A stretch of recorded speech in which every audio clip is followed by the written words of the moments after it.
What's the new engineer's name? It's Christopher. Oh, okay, I had it backwards. Yeah. You know, that one guy left, Ruben Jones. Yeah. Yeah. Anyway, what's up?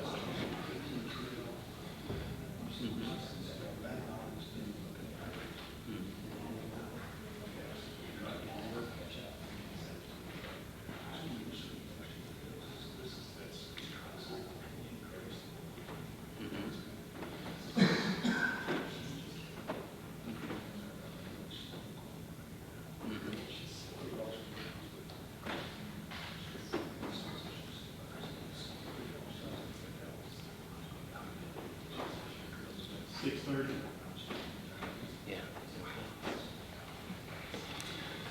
Okay. Let's call the meeting to order. This is the meeting of Bella Vista City Council, August 28, 2023. We'll start with the Pledge of Allegiance. I pledge allegiance to the flag of the United States of America and to the republic for which it stands, one nation, under God, indivisible, with liberty and justice for all.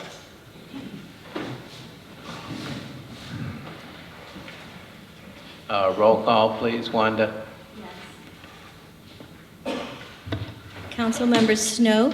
Yes. Hughes? Here. Wozniak? Yes. Wilms? Yes. Fowler? Yes. Hanschel? Here. And Mayers? Here. Okay, first item on the agenda is citizen input. Per the rules, there's a 3-minute per person time limit to address council on any topic of the person's choosing. Total, well, I don't need to worry about total time tonight. We just have a few people signed up. First person on the list is Nanette Fernandez of 56 South Chestnut Drive in Bella Vista. Yeah, come up to the microphone, please.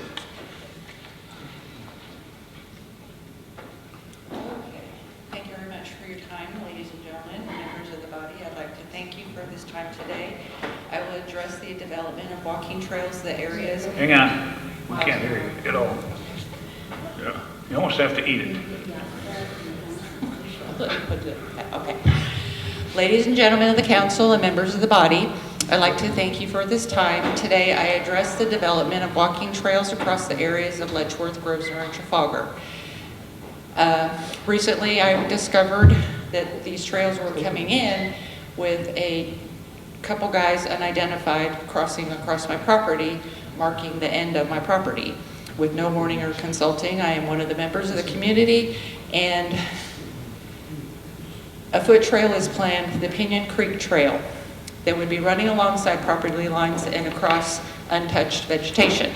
A $2 million gift, as Mr. Culpepper calls it. He is a member of Trails and Active Transportation for the city of Bella Vista, and who I had to reach out to in order to be informed on why people were examining land on my and around my property. A 1.5 mile gift that will give access for residents to go walking around the hill cap and floodlands of the streets named previously. Now I have lived here, excuse me for a second. Now I have lived here with my husband and 5 boys for over 20 years at this property. We, like many others, moved here because of the peace, quiet, and natural beauty Bella Vista provides. I do not see how adding this Pinion Creek Trail is going to help exploit any of that. The kids in the community have always explored the woods, and with trails already around this area, why disturb something good? So with this $2 million gift from the Trailblazers organization, why not maintain what we already have? Because for those unaware, Bella Vista has 7 lakes, over 160 miles of walking, hiking, and biking trails that exploit some of Bella Vista's most scenic and beautiful areas. Tanyard Creek, the back 40, in which 22 miles of that is already in the back 40, which is the area where I live. Diamond Trail, Tunnel Vision Trail, Blowing Springs, Little Sugar Creek.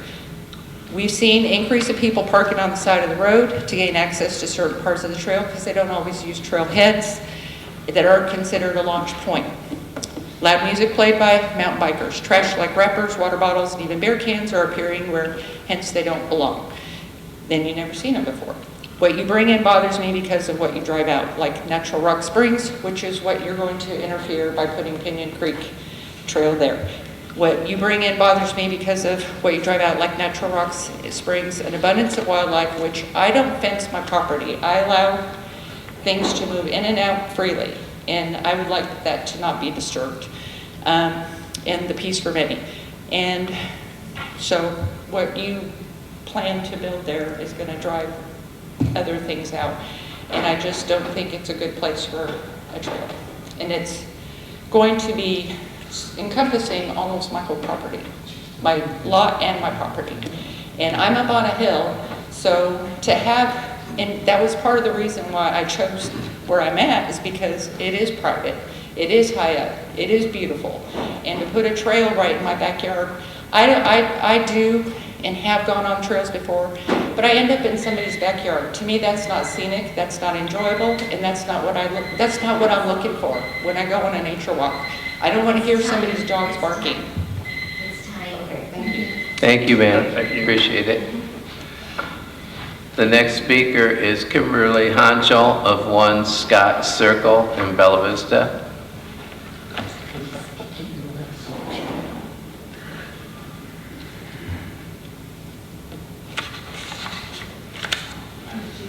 Hi, guys. I'm really nervous, so I'm just going to read this and get through it. This is my husband's proposal, but I just wanted to throw my 2 cents in as a citizen. When we moved up here, we looked at 40-something houses. Our real estate agent tried to convince us to look at sister cities. But once we saw all of the trees in Bella Vista and researched amenities, we were sold. During the recent housing boom, it's been very disheartening to see all the lots they've been clear cutting. Gordon Hollow used to be my favorite part about driving home, and I'd really hate to see that happen again. Also, burying the power lines just makes sense to me aesthetically and with all the power outages that we have here all the time. Most of our neighboring communities already do this, so I'm in favor of these proposals. Thank you for your time. Thank you. Thank you. Next speaker is Matt Yaki of 47 South Chestnut Drive.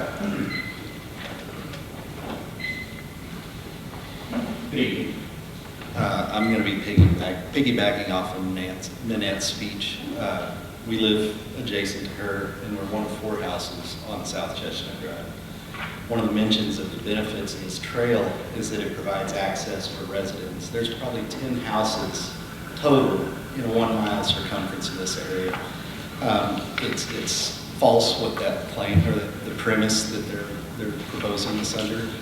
Also, one thing I read, and my primary concern, my kids go down into that ravine, is the potential for predators. And I understood that trails can't be built within 2,000 miles of any registered sex offender.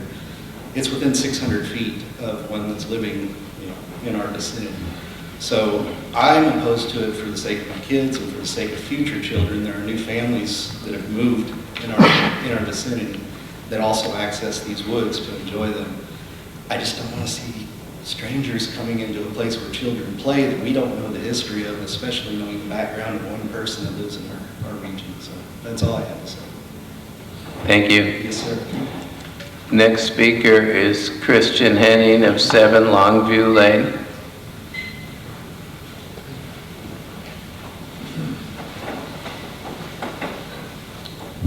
Good evening. I'm here to talk about 2 separate things that to me relate quite closely. The first one being the salary increase that's on the agenda tonight. And I was glad to see Councilmember Wozniak propose to separate the City Council from the clerk and the mayor. Quite frankly, when you all ran for office, you didn't seem to have a problem with the current salary, and then now you ask for more, and you compare yourselves to Siloam Springs and Rogers and all these other places, but we aren't them, and we're not acting like that. They live stream their city council meetings. I've asked each and every single one of you before about live streaming meetings. I've been told anything from, oh, keep the private citizens doing it. We don't have the technology, it's too expensive, all of these things. And yet you turn around and you compare yourselves to these cities that are doing it. I called Springdale, Siloam Springs, which is mentioned frequently on that document, and Rogers. All 3 of those cities live stream their meetings either through Zoom, through YouTube, directly on their website, and they do these things, yet we want to compare ourselves to them for salary purposes and not do what they can do, which is the simplest thing. That half these people are here over and over again. We get maybe 3 or 4 people that show up that are new people because the meetings are at 6:30. Most people are working until 6. We got special meetings at 3 o'clock on a weekday that get announced, the week of to pass legislation. That's not how you get people involved. If you want a raise, earn it. You don't get a 10% raise at your job. I would love one if I can just say, hey, I think I need more money. Absolutely, the clerk deserves more money. The mayor one, I think that should be separate too. I think 6 figures is pretty far up there, and we're adding, 10 grand more. That's quite a large number. I think I can speak. Everybody here probably wants, $10,000 more as well. But I know Councilmember Williams, you told me it would be too expensive to live stream city council meetings before we moved over here. We're talking $5,000 a year just for city council. That's plenty of money to live stream meetings. You said it would be too expensive to have someone work here. I am certain you could find someone to do it for $880 a year to show up to meetings, to live stream, push a button, and go sit, make sure nothing goes wrong. So if you're going to ask for money, earn it. if you're going to compare yourselves to other cities, do the simple things that they do. Get people involved. We're a city of 30,000. Let's start acting like it. Thank you. Thank you. Is there any council member reply? The only question I had was for Ms. Fernandez. What was your address? I didn't catch that. 56 South Chestnut Drive. 56? 56 South Chestnut. Thank you. Larry? I guess I have a couple of comments. I know from an email that was sent out to all of the council members that a survey apparently was taken by the POA. I don't know when that survey was taken, whether it was recent or a long time ago. And they may have said it in the note, and I may have read it too quickly. But the bottom line is that the survey asked about whether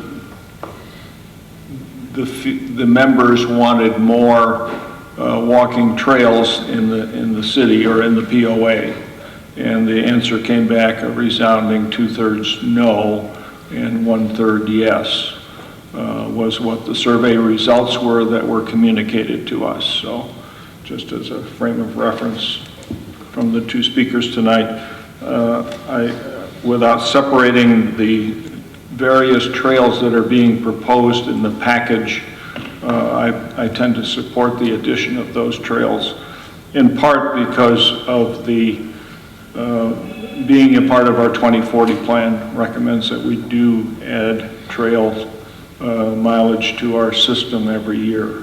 So, and we've adopted that plan. The cost of installing it is basically zero for us.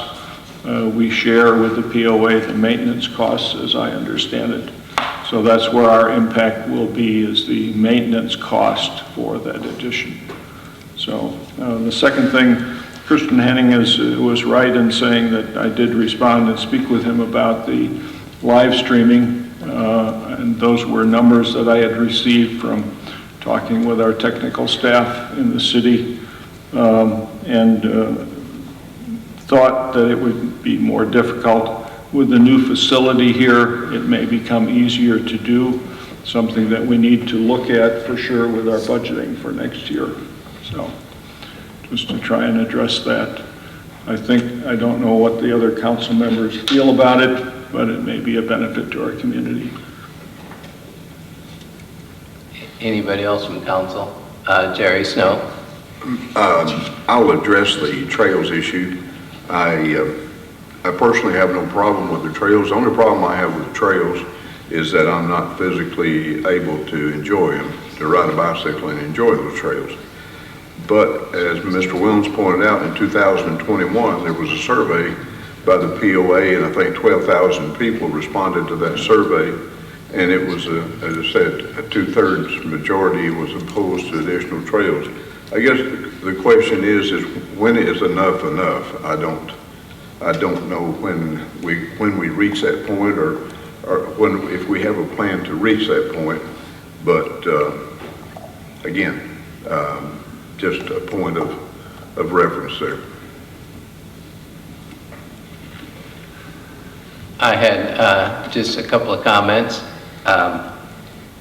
On the trails issue, I do have some familiarity with that survey. In discussing with Tom Judson, he pointed out to me that you could bring up just about anything and less than 50% would be for it. Less than 50% of the people play golf. Less than 50% of the people use the pools. Less than 50% of the people use the athletic equipment, weightlifting and whatnot. I was involved in the sporting good industry for a number of years, and I noticed in all these different sports, all these different activities, it's always a minority of participants. I do think the trails have been a spectacular success for Bella Vista, and they've had all kinds of positive impacts, and so that's all I'm going to mention about that. On the live streaming, I've discussed this with BCTV. They're planning to live stream, and they've been hamstrung a little bit by we had some new sound equipment in this new facility, and it's still not in. Like a lot of things nowadays, there was a problem getting a lot of equipment in, and the live streaming is still something that's planned. It was held up, unfortunately, because we're still not working on, this isn't our sound system. We're still not working on a real sound system. So that is something that's planned. And it's a good point. We want to have as much outreach and transparency as possible for the citizens. But it is something that we're still hoping to get put together in the near-term future. So next thing on the agenda is action on the minutes. The July 12, 2023 special meeting. Any comments, or someone want to make a motion to approve? Motion to approve. Second. That's Mr. Hanschel and Mr. Fowler. Roll call vote. Councilmember Hanschel, Yes. Wilms, Yes. Hughes, Yes. Snow, Yes. Wozniak, Yes. Fowler. Yes. Motion carried 6-0. Next minutes are the regular meeting of July 24, 2023. Is there a motion to approve? Motion approved. Second. That was Mr. Fowler and Mr. Wilms. Roll call vote. Councilmember Wilms, Yes. Snow, Yes. Hanschel, Yes. Fowler, Yes. Hughes, Yes. Wozniak. Yes. Motion carried 6-0. Next subject is reports. We have the financial report for the period ending June 30, 2023, and it continues to be positive. Our total operating revenues are 12.8% above last year, and they're also well above budget. And our total operating expenses are significantly below the budget. So, and we continue to have a significant reserve. So we feel pretty good about the finances and continue to have a pretty good year, all things being considered. I should mention on the operating revenue side, city sales tax, county sales tax, and property tax revenue, all those categories are up from last year. Next item is a proclamation about Septic Smart Week, which is September 18 to 22. Mayor's proclamation, whereas proper septic system use and routine care are vital to protecting public health, preserving our highly valued groundwater, lakes, streams, and waterways, and avoiding costly repairs that can result from neglect. And whereas nearly 75% of homes in Bella Vista, Arkansas have wastewater treated by septic systems.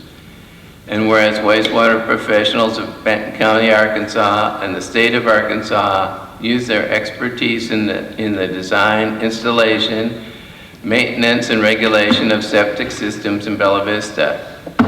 And whereas the U.S. Environmental Protection Agency's Septic Smart program, used by Arkansas and Benton County health officials, does educate homeowners about the need for proper septic system use and routine maintenance. And whereas residents and the environment of the city of Bella Vista, Arkansas benefit from properly designed, installed, operated, and maintained septic systems, now therefore I, John D. Flynn, Mayor of Bella Vista, do hereby proclaim the week of September 18 to 22, 2023 as Septic Smart Week in the city of Bella Vista, Arkansas, and I urge all people to join me in this special observance. Signed this 16th day of August 2023, John D. Flynn, Mayor. I believe there's a special program. Taylor, I want to say it's September 22. I think it's a Thursday evening. 21st at 6 p.m. Oh, okay, September 21 at 6 p.m. So that'll be held here in the court, and we had one of those last year in the old district court. It's very well attended and really had some great information there. So put that on your calendars, please. Okay, the chair will entertain a motion to suspend the rules of order and procedure to allow all ordinances on the agenda to be read by title only. So moved. Second. It was Mr. Snow and Mr. Wilms. Roll call vote.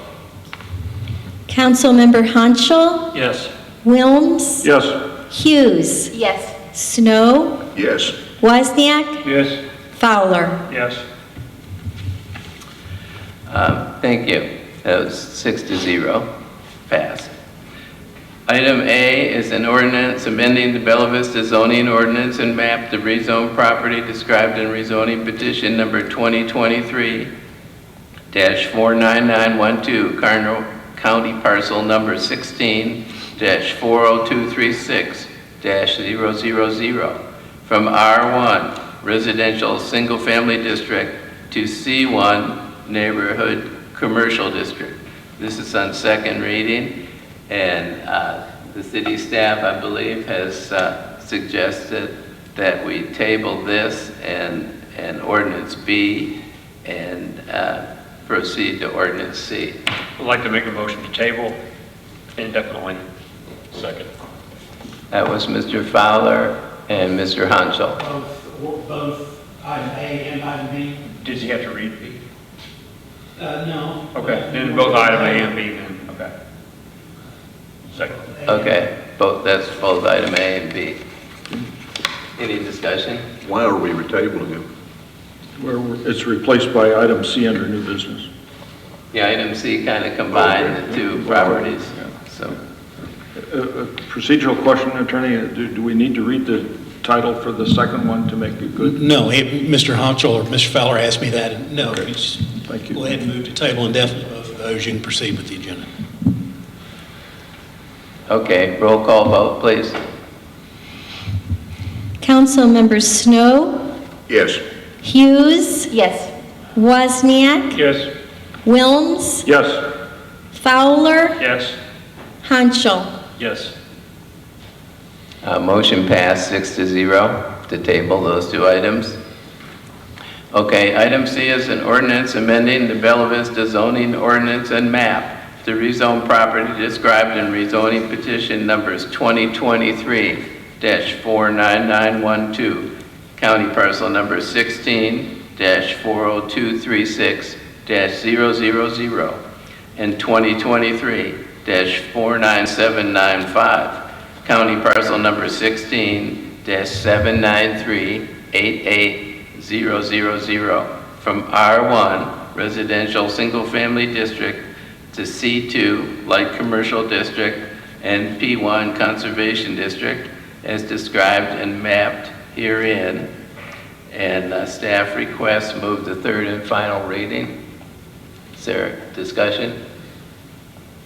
I would like to make a motion to suspend the rules and move to third and final. Second. That was Mr. Fowler and Mr. Hanschel. Any more discussion on that? Roll call vote. Hanschel, Yes. Fowler, Yes. Wilms, Yes. Wozniak, Yes. Hughes, Yes. Snow, Yes. Motion carried 6-0. I'll read it for the third and final time. Amending the Bella Vista zoning ordinance and map to rezone property described in rezoning petition numbers 2023-49912, county parcel number 16-40236-000, and 2023-49795, county parcel number 16-79388-000, from R1 residential single family district to C2 light commercial district and P1 conservation district as described and mapped herein. Yeah, I know this is only actually the first reading for this one. It would have been the second if we would have left it like it was, right? But all I'm going to say is it just makes sense to go to third and final. We've discussed it at length during the first conversation, and as per the recommendation, actually, of the planning department, it actually came up in a city council meeting that it made sense to go from a C1 to a C2, a little bit higher intensity commercial district, because there's a C4 right behind it across Little Sugar Creek, and then, you know, you have other commercial around it, all, you know, surrounding it. So I don't know if anything else additional needs to be said, but this rezone just completely makes sense. I guess the request originally to the planning commission was to C1. I think because we have a lot of C1 area that's in the city, and it made sense to request that zoning when the application came in from the owner. I would agree that the staff recommendation to rezone it to C2 makes more sense because of its location. It's separated from any residential property by streets or the creek bed, so it's an isolated, allowing more intense commercial development to take place there in the event that it becomes proposed. So C2 includes the C1 uses, but adds additional heavier uses, more intense, so it should not be a conflict with residential properties. So I support it as well. Okay, why don't we go ahead with a roll call vote? Motion to approve. You need a motion to approve and a second. Oh, right, I'm sorry. Motion to approve. Second. That was Mr. Hansel and Mr. Fowler. This is a roll call vote to pass the ordinance. Council members Snow, Yes. Hughes, Yes. Wilms, Yes. Fowler, Yes. Wozniak, Yes. and Hanschel. Yes. Ordinance passed 6-0. Thank you. The next one is an ordinance amending various sections of the Code of Ordinances of the City of Bella Vista to require residential tree plantings and natural vegetation preservation for all developments and for other purposes.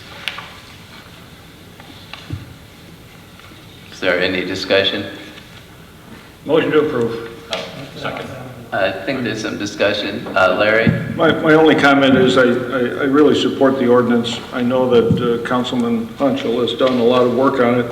In fact, it was apparently one of his campaign pins way back when he ran for office, I believe, was a strong item that was on his agenda for action. And in recognition of that, at the bottom, it's not a formal thing, but the attorney puts in there who made the request for the ordinance, and I'd like to respectfully request that it add Councilman Hansel's name to the mayor's on that request. So, as a final thing, that's not it's not an action by here because it's an informational thing that the attorney puts on there, but I'd like to see it added. No plaque or anything? No plaque. What's a sign that lights up at night though? Yeah. Oh. So, you know, some people, we have a work session, we talk about these things, right? So a lot of times the city council, we don't expound any further. But I always like to say, I believe there's strong support from the community for an ordinance such as this, because whenever Carroll goes clear cutting their power lines, I get a lot of feedback, a lot of pushback on that. They're not happy about it. But I also get a lot of pushback on the clearing of lots as well. Why do we allow that? I guess actually they can still clear a lot, but they're going to be required to put trees back. So I said I think the community would definitely support this ordinance. So I do as well. If I may add, I appreciate the kind words, Larry, but the mayor did include me in this broadly. He approached me many months ago, just asked me if I'd be interested, which of course I was. I just did want to point out that any contribution I made was my new staff did an incredible job. I don't think people realize how incredibly hard it is to create an ordinance. I mean, I never really realized the language and everything involved with creating something like this. So Taylor did a great job. And I appreciate all the input and all the help that I've got from everybody. I really do appreciate it. And I hope everybody likes it. Yeah, so Jim, was your motion to approve that, we got to suspend the rules and move to third and final? Well, let's suspend the rules and go to third and final. Okay, I'll make second. that motion. It's Mr. Wozniak and Mr. Fowler. Roll call vote on the motion to go to third and final. Suspend the rules, right? Councilmember Wozniak, Yes? Fowler, Yes. Wilms, Yes. Hughes, Yes. Snow, Yes. Hanschel. Yes. Motion carried 6-0. I'll read it for the third and final time. Amending various sections of the Code of Ordinances of the City of Bella Vista to require residential tree plantings and natural vegetation preservation for all developments and for other purposes. Any discussion? Make a motion to approve. Second. That's Mr. Fowler and Mr. Hanschel.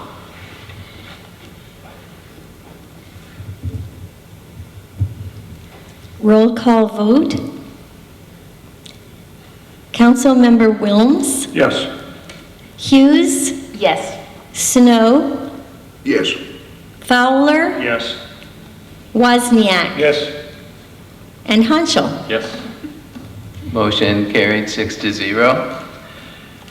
Next one is an ordinance amending section 109-68, general provisions of the Article 3 zoning district regulations of chapter 109 of the Code of Ordinances of the City of Bella Vista to allow septic systems and other supporting features of a primary residence to cross rear setbacks upon certain conditions and for other purposes. Staff requests third and final reading. I like to make just a comment on this. You know, sometimes we pass things that maybe don't thrill builders, like what we just passed about trees. And sometimes we have an opportunity to do something that's helpful to them. And I was surprised, Taylor commented when this was on the docket in the work session, commented to me how many people were waiting for this. So there's a lot of activity on corner lots and whatnot where this rear setback, which is really the same thing as doing it on the side. You know, these little things we can clean up to help people out. I think it's a good thing, kind of show them that we're trying to meet people part way and trying to be reasonable where we can. I'd like to make a motion to suspend the rules and move to third and final. So moved. Second. That's Mr. Fowler and Mr. Wilms.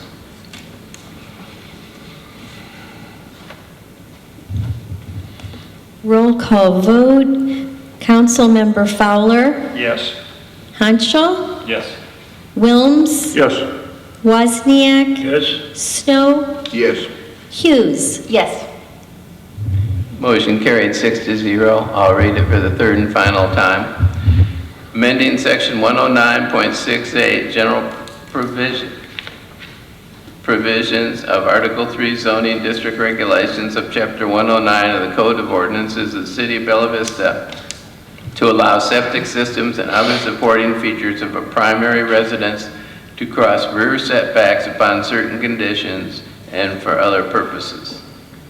Motion to approve. Second. That's Mr. Hanschel and Mr. Fowler. A question would be, does this include side yards too? Yes, it's in, We're just adding rear. it's on the second line. If you look in section 1, and then the quoted language for residentially zoned parcels that are adjacent under the same ownership, side and rear setbacks may be eliminated. So we So just we already added, that. Yep. it's already in there, we just added the word that we needed. Okay, thank you.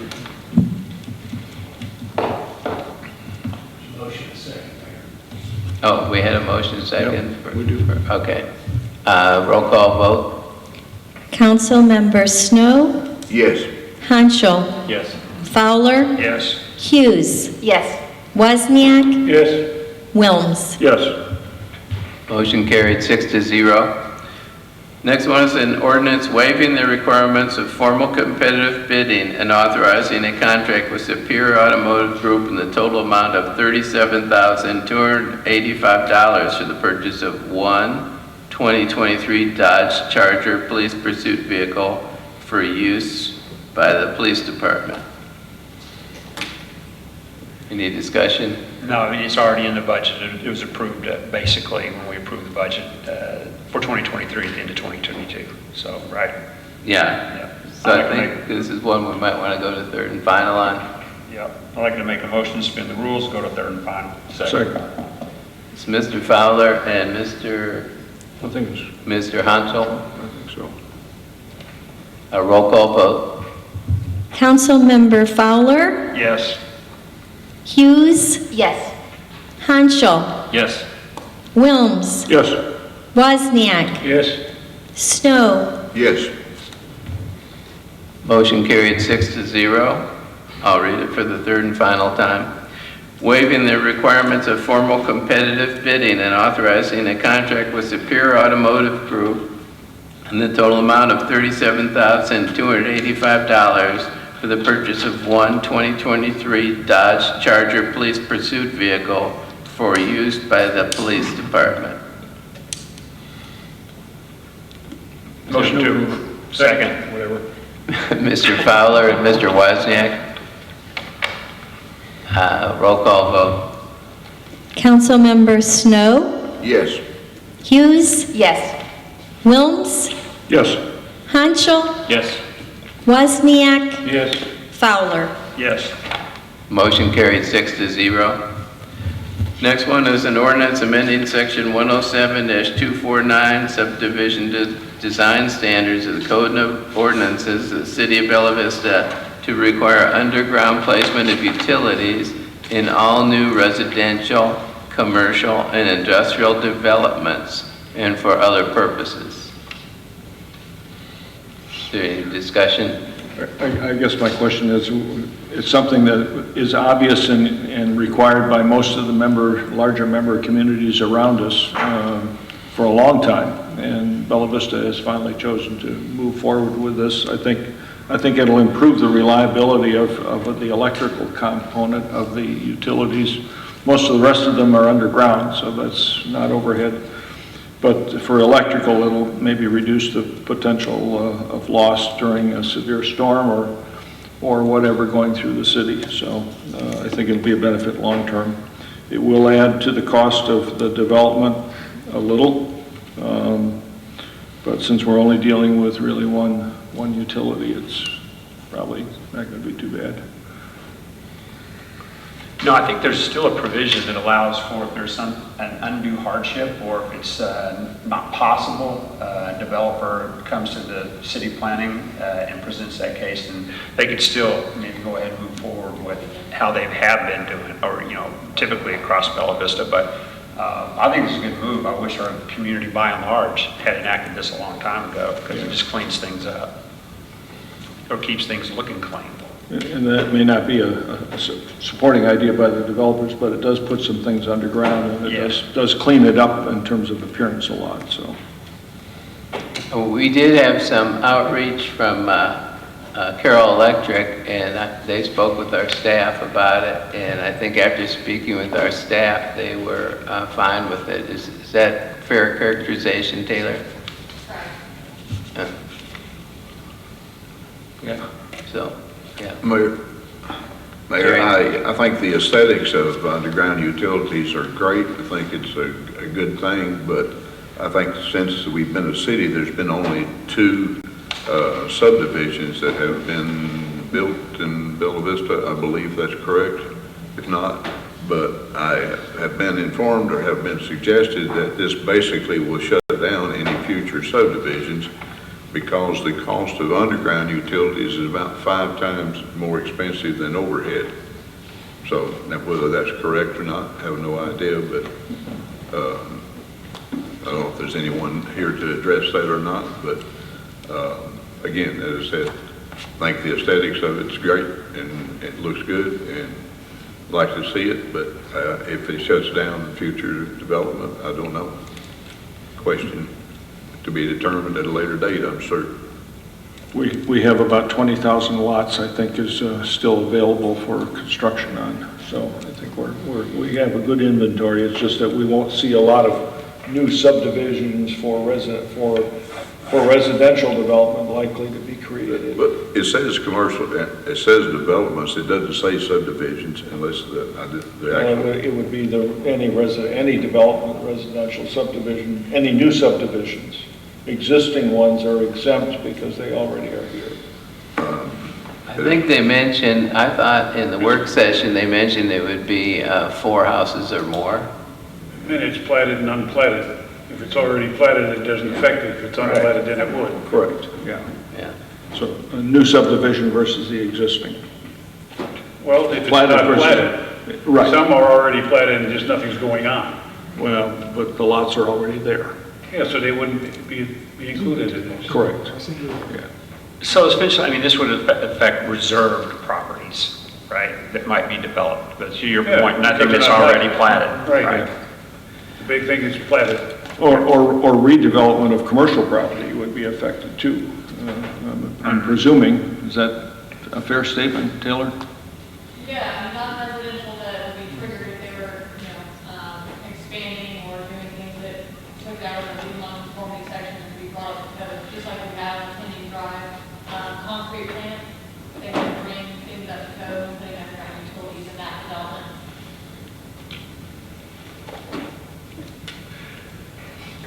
I was inclined to think maybe this wasn't an item that should go to third and final, to give people a little chance to, there may be people who want to comment on it, and it's only been a week since it came up in the work session, give them a little time to figure it out, and maybe they want to come to the meeting. And Well, it was handed out at the work session as well, right? It Yeah. wasn't on the agenda, Yeah. so, yeah, Bill? I said this at the work session, and I'll reiterate, it is not going to require existing poles to be taken down and lines to be buried in existing neighborhoods. It does not do that at all. It's only on new development that's being created. Well, essentially, it removes the ambiguity out of the language of the existing. So rather than it being a request of staff, it just cements the idea that this is how we do things. Right. So, motion to approve? Well, you Or- don't go to third and final. No, yeah, I apologize. Back That's up. all right. I'll second. He was through. Oh. Yeah. Well, no, I agree with what the mayor was saying. Yeah, I want to wait. I apologize. I got ahead of myself. Okay, next one is so that'll proceed to second reading. Next one is a resolution expressing support for a citizen effort to authorize the levy of an additional 1/2 mil ad valorem property tax to support police pensions in the city. Now, as I mentioned in the work session, this doesn't require council approval. It required signatures from citizens, from 20 citizens.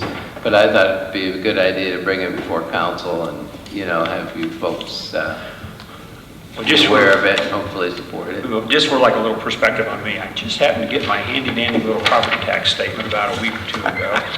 And for me personally, it would cost me $24.81 in property tax. That's what it would be.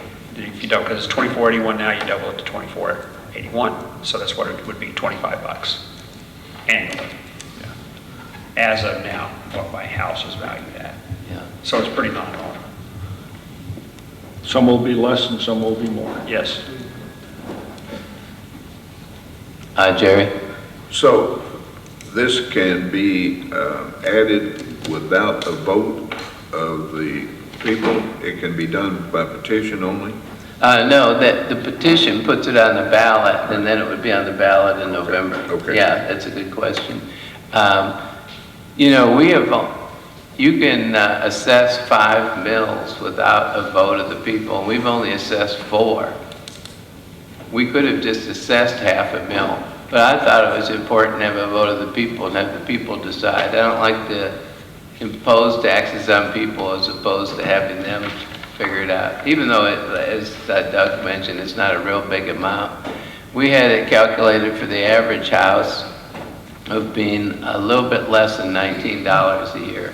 That's for the average. If you have a nicer house, obviously it'd be more. And for a lot of people, it'd be even less than that. But, you know, I just felt it was better to have the people vote on it, even though it takes a little bit of effort on our part. Well, at the work session, you talked about the total amount that $500,000 means, and right now the city is covering for that $500,000, right? What was the amount?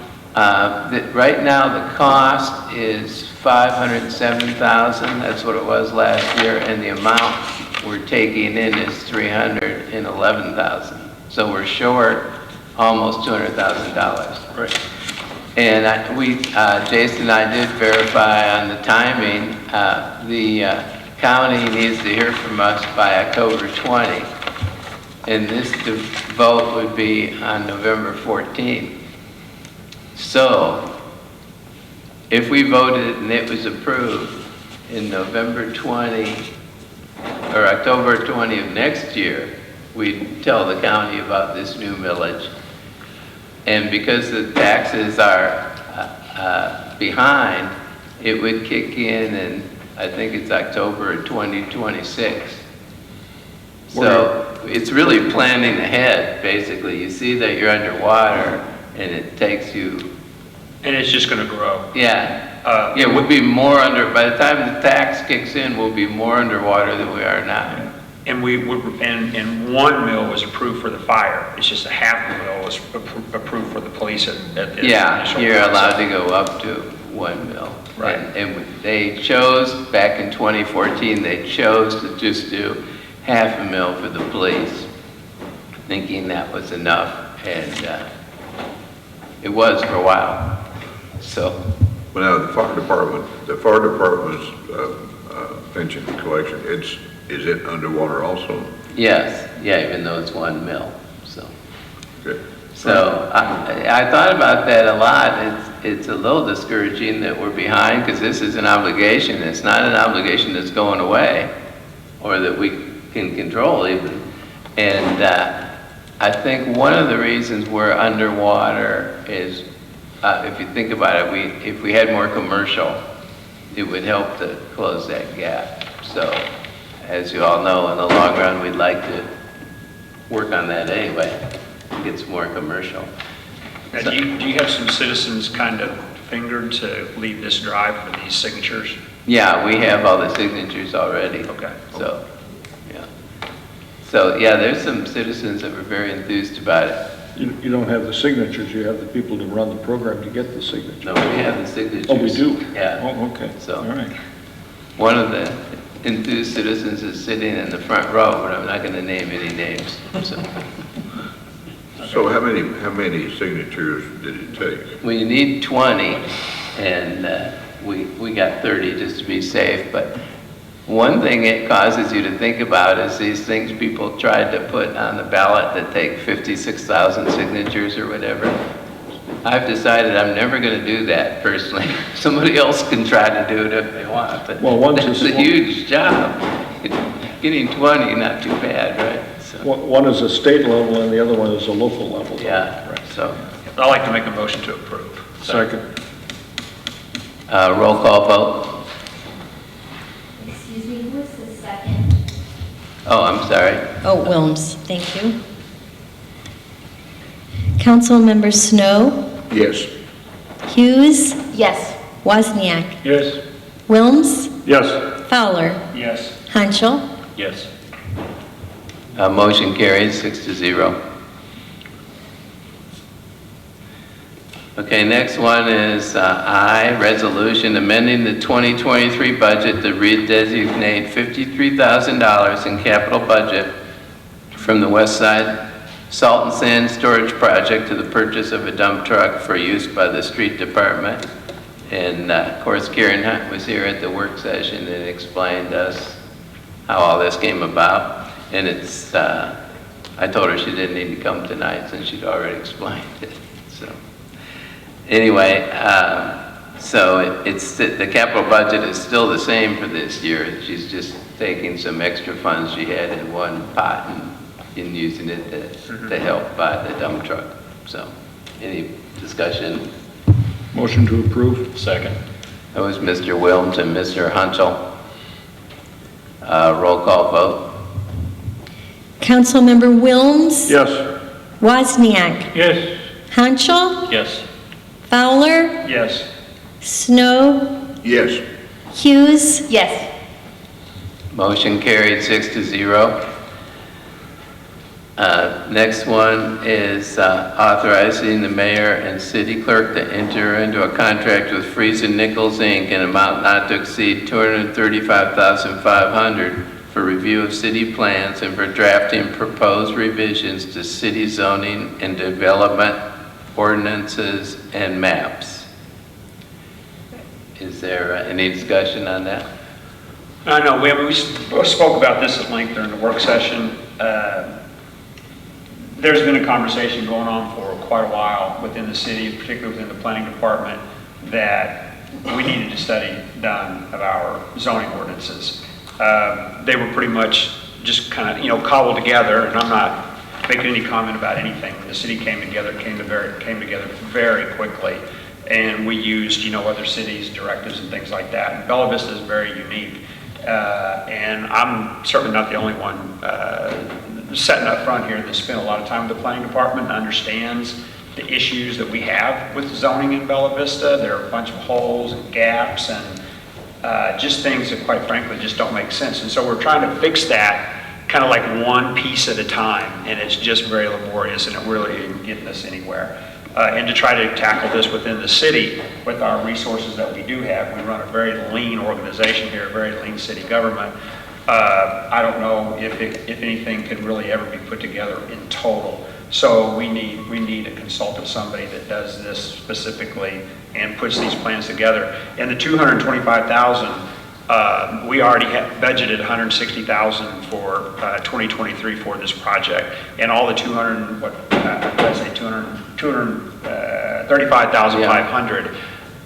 We will not have that full expenditure this year. We won't have $160,000. So we're budgeted to cover this year, and then we'll put the additional part in the budget next year. And this is scheduled to be done and completed by the end of 2024. So it's quite a long process, and it's just time for us really to, 30,000 people, I heard that mentioned earlier tonight, to really, be a city of 30,000 people and get this done. So. Yeah, I think it's a worthwhile endeavor. Jerry Snow? $235,000 is a pretty substantial contract. I understand there was only one bid, is that right? No, there's more than that? Taylor, did you want to, or Taylor or Doug, you want to speak to that? Did you ask if only one contractor applied? No. Or Yes, yeah, that's we had 4 apply.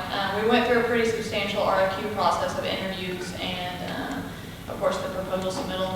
We had a selection committee that rated the initial submittals of all 4. That gave us our top 3. And then at that top 3, we had interviews and presentations. And then we had another rating from the interviews, and that gave us our top 1, which was Friesen Nichols. Okay. As a clarification, being professional services, we need to use this process in selecting the firm to work with as you've described it, and it would apply for engineering as well. Correct. So. Best practice. So again, like I said, $235,000, pretty substantial contract. Do we have any idea of what the STR litigation is going to cost us? Don't know. I guess personally, I don't know that one has anything to do with the other. I think the intent of this contract is to address shortfalls in our planning and zoning codes and to address the recommendation in our 2040 plan that said we needed to review those codes and update them to implement the parts of that 2040 plan. So. What one has to do with the other is the expense. I mean, do we have any idea? It's a substantial expense. Do we have any idea? I don't anticipate substantial expense related to the STR litigation. I should point out that we are using in-house counsel in the SDR litigation, so presumably the other side is spending money by the hour, and we're not. Well, but there's litigation for damages though, and I mean, we've already. I'm not going to discuss details of the litigation. Do what? I'm not going to discuss details of the litigation. It's not for public discussion, basically. I do not anticipate significant public expense related to the short-term rental litigation. Okay, I'm sorry, I didn't understand what you said the first time. I thought you said you weren't here to discuss it. I do not anticipate Okay, I got significant expense related to the short-term rental litigation. Okay, significant expense, all right. Motion to approve. Second. That was Mr. Hanschel and Jim Wozniak. Roll call vote. Councilmember Snow, Yes. Hughes, Yes. Wozniak, Yes? Wilms, Yes. Fowler, Yes. Hounshaw, Yes. Motion carries 6-0. The next one is approving the final plat of the Trail Ridge subdivision and accepting public rights-of-way dedicated therein. And this, of course, is the proposed subdivision. We discussed at the work session. I believe it's off of Forest Hills Boulevard, has possibility of 38 homes in it. Any discussion? Well, once again, I mean, there was a, pretty extensive discussion, or at least comment, during the work session last week, but this is one of the very first things I voted on when I was first elected 6.5 years ago, and it was, made pretty clear to me that as long as the minimum requirements of our ordinance have been met, then we really cannot oppose it. And I think the minimum requirements, according to the planning department, have been met, all requirements, so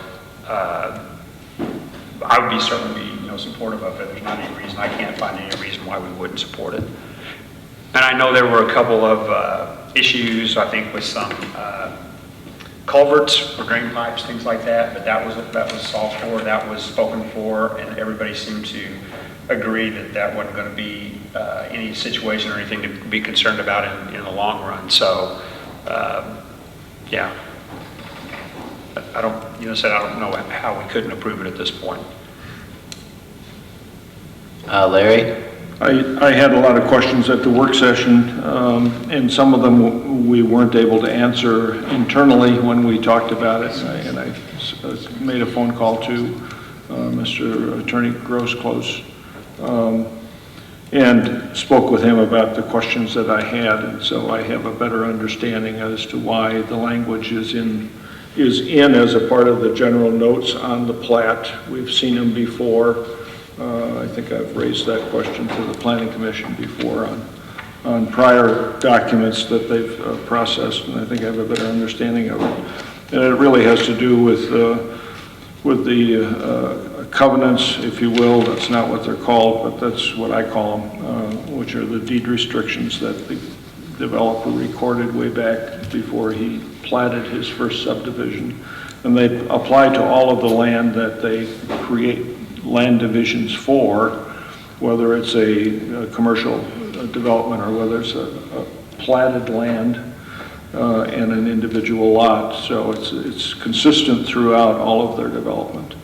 Something that was raised by the city apparently early on, I think, when we incorporated, and was addressed by a consensus between the council and CCI as to how we would address those provisions that they have recorded. So I think it's going to be a good addition to the city. It has sewer service throughout. I think it's a nicely laid out subdivision.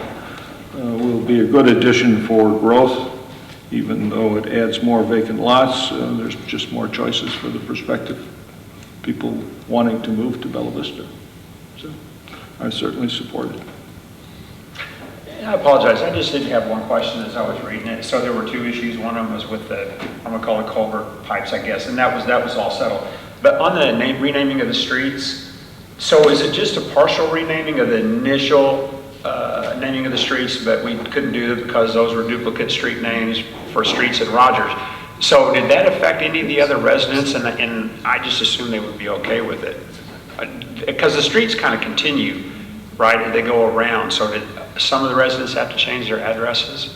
No, no one has to change any addresses. What had happened was, I know it's mentioned as a waiver, but it's not a section 107-35 waiver, which is a waiver of the subdivision codes. It's a waiver of our plan requirements. So essentially, street names are supposed to be like finalized at the time of preliminary plat. However, since this preliminary plat came through Planning Commission to the time the final plat came through, Benton County had updated, or Benton County 911 that controls the addressing here, had updated their requirements that no street name can be duplicated within the entire county. And so the two street names that are the dead-end cul-de-sacs already existed elsewhere in Benton County. And so they had to seek a waiver of a plat requirement, not our subdivision code, so that they could update the streets to meet our Benton County 911 address requirements. Okay. But no one had to change that. No current residents of that kind of loops around into part of another subdivision. Well, I think it's all the same subdivision, right? Well, this one's a new one. Trails Ridge will not be a part of the one to the west or east. It's its own subdivision. It was going to be named similar to the subdivisions to the east, but it has since been renamed. But okay. Yeah, Byland Lane already exists, and it just continues on through and connects to 279. No changes. Gotcha. Thank you. Thank you. Move to approve. Second. That was Mr. Wilms and Mr. Hanschel. Roll call vote. Councilmember Snow. Yes. Hughes. Yes. Wozniak. Yes. Wilms. Yes. Fowler. Yes. Hanschel. Yes. Motion carried 6-0. Next one is a resolution authorizing the mayor and city clerk to enter into a Sixth Amendment to the limited terminable license agreement, trail system license, with Bella Vista Village Property Owners Association, Inc., for the purpose of adding parcels for expansion of the public trail system. Before discussion, there's one thing I forgot to mention before when I was talking about the trails and that survey done several years ago by the POA. The survey didn't say, would you rather have such and such for $200,000 or the trail for free? They left that part out. They said, would you rather have such and such or a trail?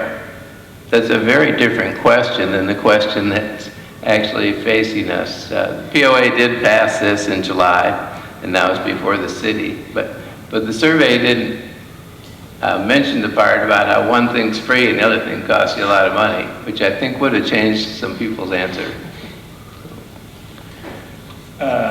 Yeah, I just thought I'd reserve, comment for now versus what was said during public comment. I personally separate POA business from city business. They have their lane and we have our lane.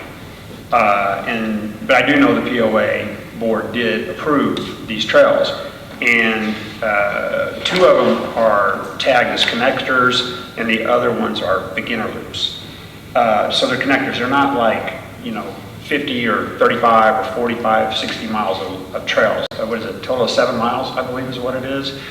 And so a lot of these, first of all, connectors. I mean, just for what it's worth, I use the trails. I was out on the trail this morning at 6:30. And I encountered a group of walkers. There were about 10 of them, a couple bicycle riders over where I live. And what I have to do where I live, I have to go out and I have to come back. And I have other ways I can do loops, but it's really nice to be able to do a loop and kind of shorten those outs and back so you see something different.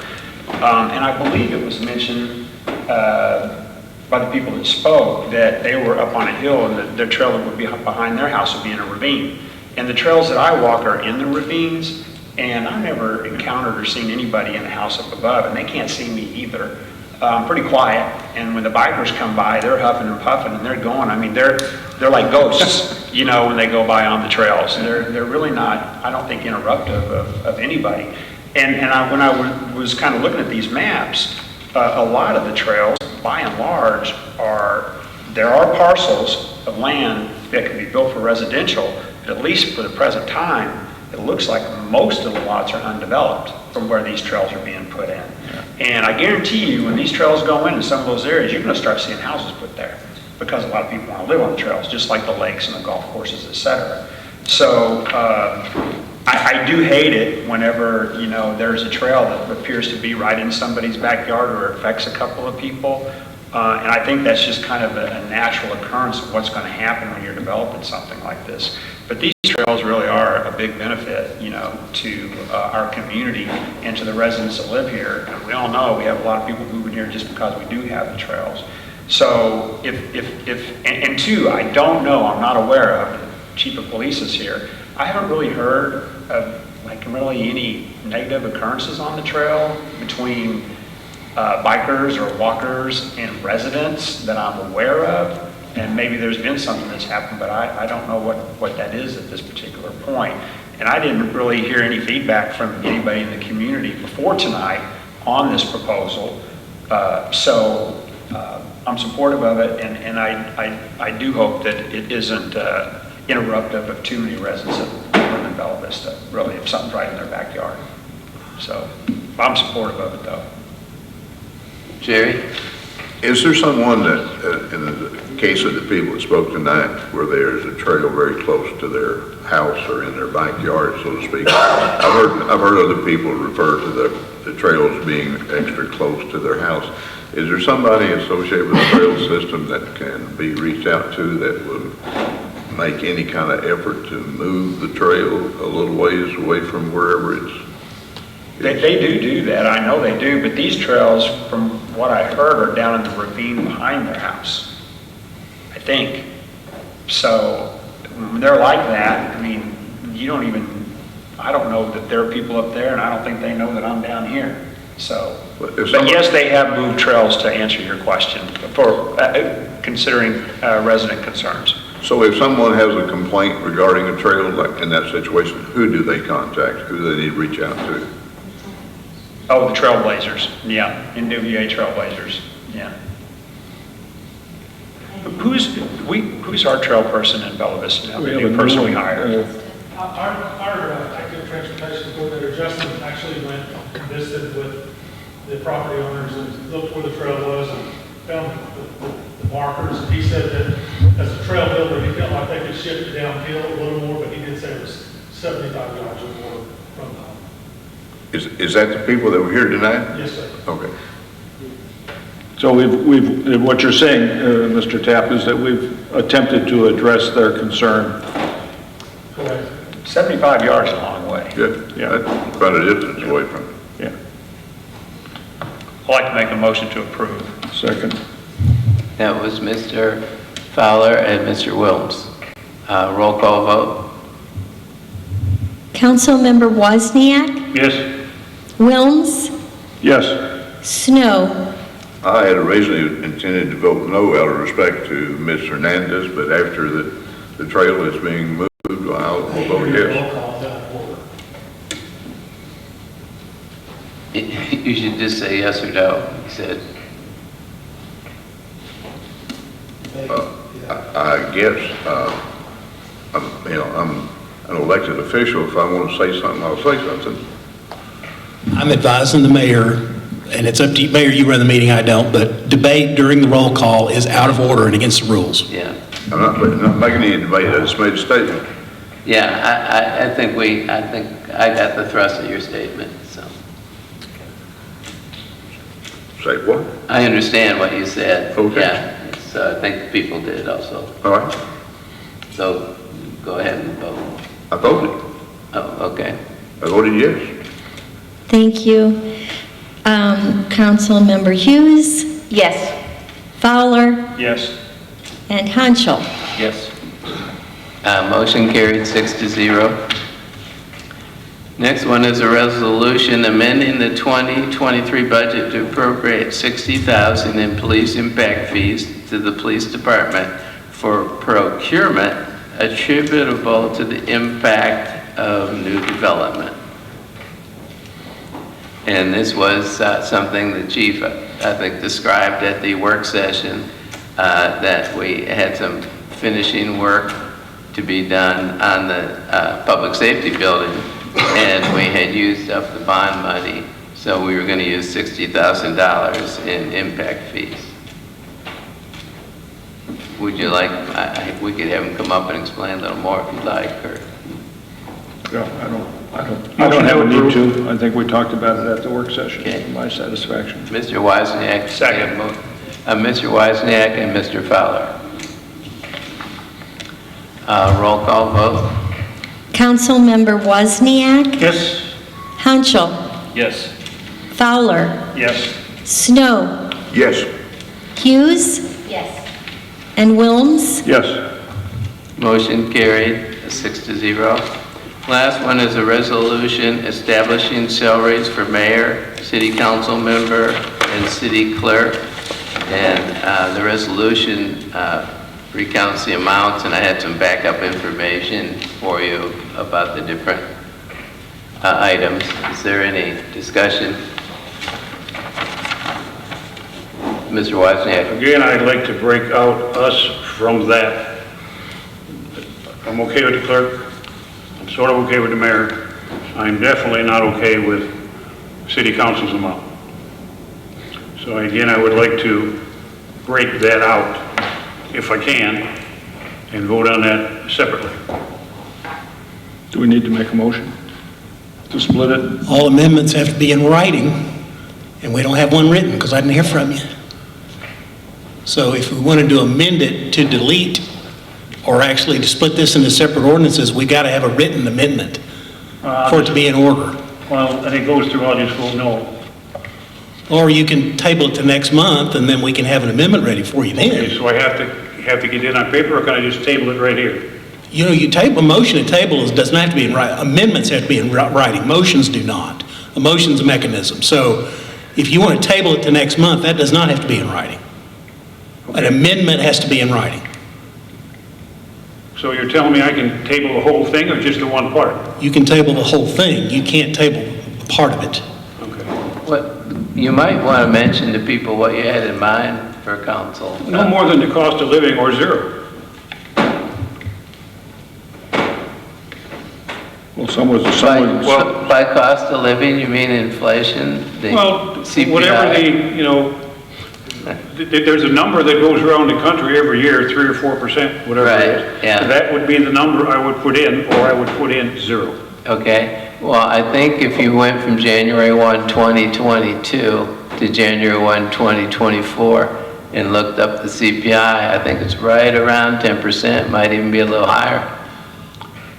Well, I mean, we're not at January 1 yet, but. Yeah, so it's kind of like, I just waited till the meeting. I didn't really mention it at the work session. So we're talking about $880 for city council. The last time there was a bump was 2 years ago. Probably be 2 years until there's another one.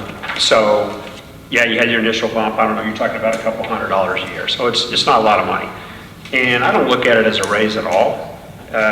In large regard, I look at it as a reimbursement. I mean, I'm certainly not making any money here. I'm not making a car or house payment with this, but I use my vehicle, spend money for gas. I use my own personal computer. I use my printer, my paper, my ink, my time, which is significant, and I'm not complaining. I signed up for it. And we also pay taxes on that money. So, in my humble opinion, I think what we do earn, if you want to call that, I think this is warranted. I'm not like a long timer either. I'm actually thinking about people in the future that may want to consider to come on board. But I don't think it's unreasonable. And I don't think that the city clerk increases being asked for is unreasonable, nor do I think the mayor's is unreasonable. It's a big commitment, and there's a lot that goes into it. A lot more than probably a lot of people realize. So you can propose a table if you want. I won't vote for it, but if it is passed till the table next week, then I'll still be in the same position I am now. Well, I'm not going to do anything. I'm just going to vote no, and with the understanding that I am for those two and against the other, and I'm probably going to lose. But that's my opinion. I just think we don't deserve that kind of money. You don't think we deserve? Not 10%, yeah, period. End of statement. You know, 2 times nominal is still nominal. So, don't get me wrong, I'm not gonna debate the money, it's not a lot of money, you know, but. But you keep talking about it. Well, you got brought up, so yeah, I'm just giving you my opinion, you know. So I sat on the council just like you do, and I just took you through the rationale for why I think it's not unreasonable. It's a reimbursement, is what it is. It's not a salary. So, anyway.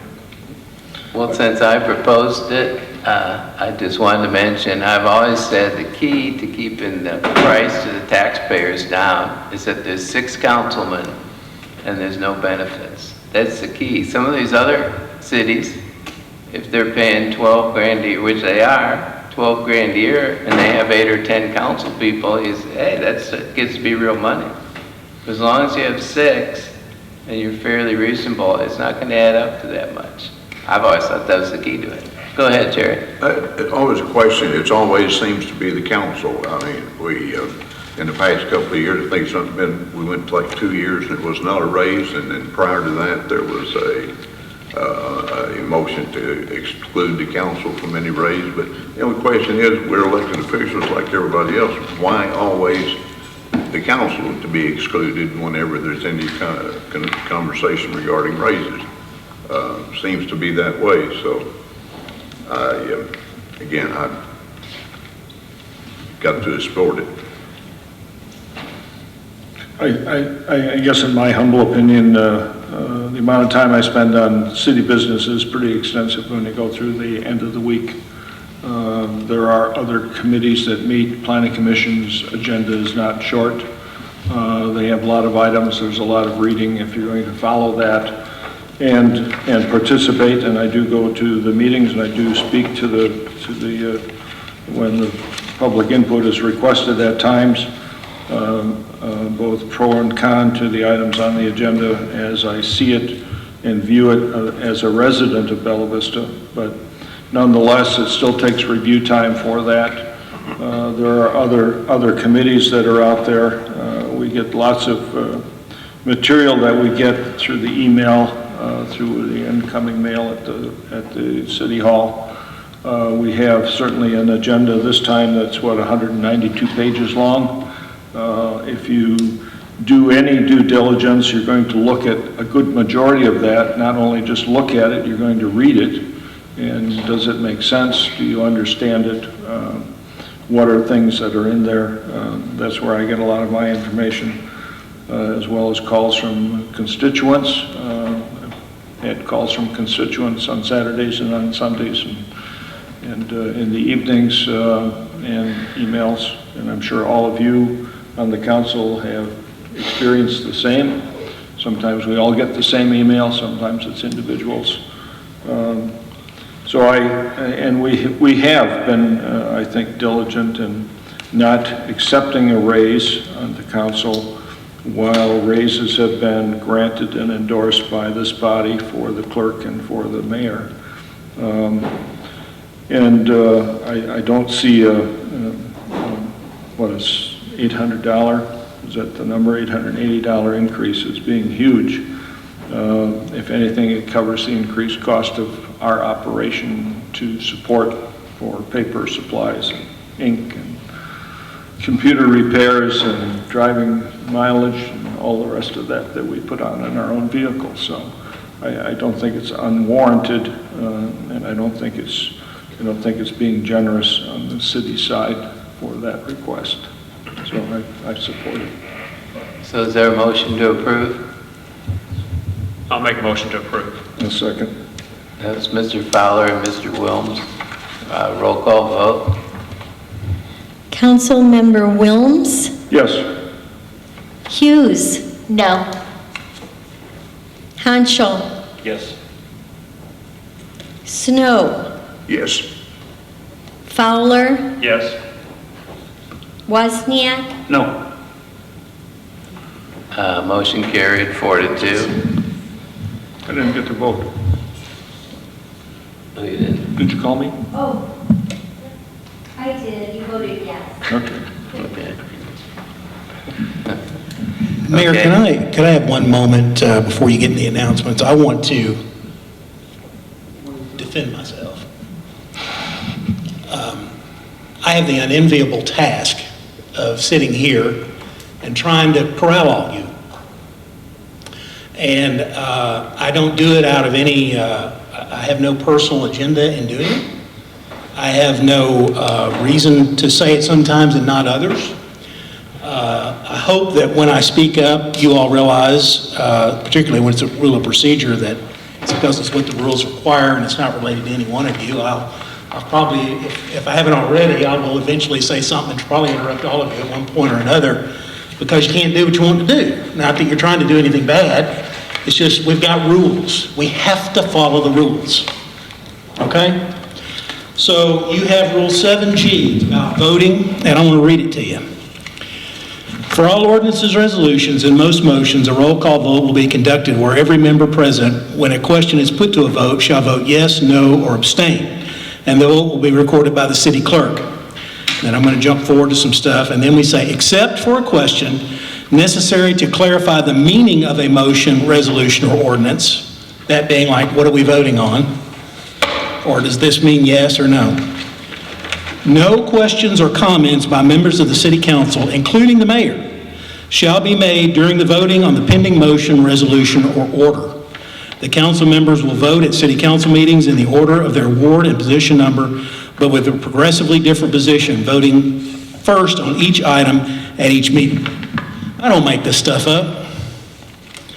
And I don't say it because I'm trying to get at anybody, or I'm trying to make a point, or I'm trying to express an opinion.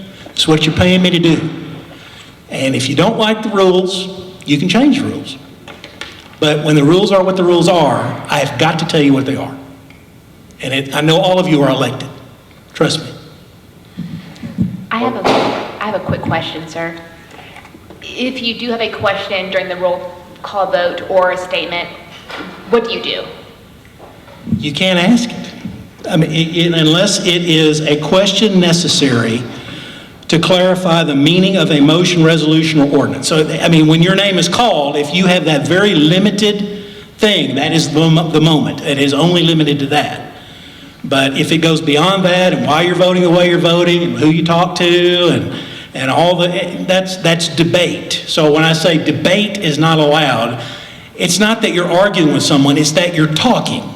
That's debate. So, that's it. Well, that makes the point that it's important that I don't rush people to a vote, because I have to make sure everybody gets to say what they want to say beforehand, right? So. Mr. Mayor? Yeah, Larry has an announcement he wanted to bring up before I make the meeting announcements. We will have this year, I am informed, a Northwest Arkansas Festival in Bella Vista, commonly and formally known as the Arts and Crafts Fair. It's privately set up by the group that's forming it is called the NWA Festival Association. I think it's a private group. I don't know if they're for-profit or not for-profit, but they are organizing and will have an Arts and Crafts Festival in Bella Vista on the Arts and Crafts grounds, September 22nd, 23rd, and 24th, so put that on your calendar. It's a little earlier from the October time that we normally have, which is, I think, the second weekend in October? Third weekend? So it'll be at the at the regular site on Forest Hills Road across from the church down the street. They have exhibitors that are signing up. You can get on them by going to the internet, nwafestival.com. I have a phone number if you would like that phone number. It's the Arts and Crafts Festival, a barbecue competition, a chili cook-off, and a car show. So it's going to be a whiz-bang operation. It's the first year that we've had something back, I think since COVID, when they decided not to continue with that program. So I'd like to make sure everyone in Bella Vista participates. I think it should be a fun time. It should be good for the city. So, thank you. Thank you. Okay, other announcements. The next city council work session is 5:30 p.m. on Monday, September 18. Next city council regular meeting is 6:30 p.m. Monday, September 25. Planning commission work session, 4:30 p.m. Thursday, August 31. Planning commission regular meeting, 4:30 p.m. Monday, September 11. Board of Construction Appeals, 3 p.m. Tuesday, September 12, if necessary. And all of those are at the Bella Vista District Court. Thank you. We are adjourned.